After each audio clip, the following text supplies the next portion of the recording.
Good evening and welcome to the Business Day. I'm Herman Green.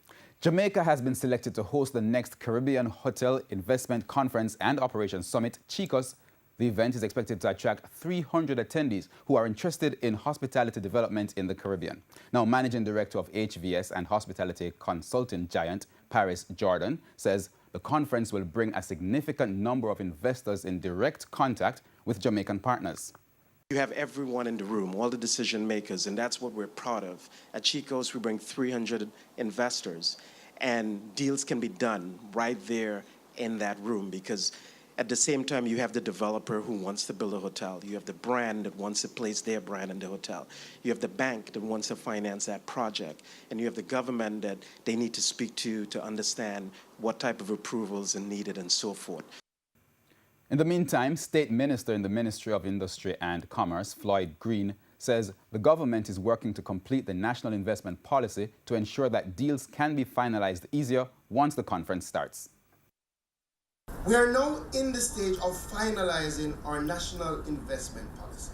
And we think it is critical that as a country, we have a policy that will guide the development and administration of our investments and help monitor and encourage our investment community.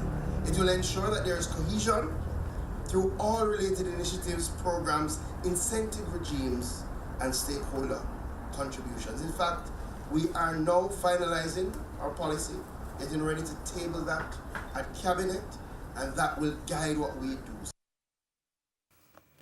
The Bank of Jamaica, BOJ, is reporting that the net international reserves, NIR, declined in April.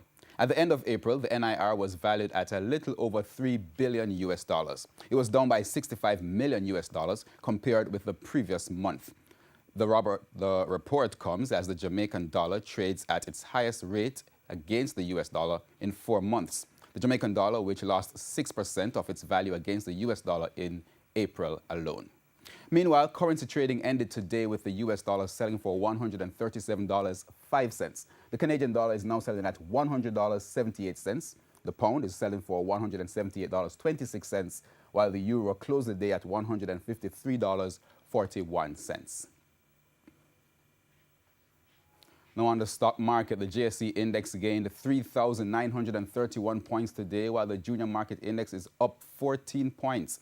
Among today's winners, Pulse Investments, Express Catering, Cygnus Credit Investments, Mayberry Jamaican Equities, and the Jamaica Broilers.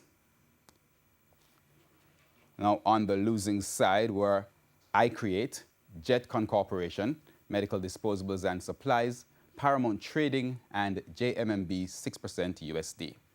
That wraps up the Business Day. I'm Herman Green. Good evening.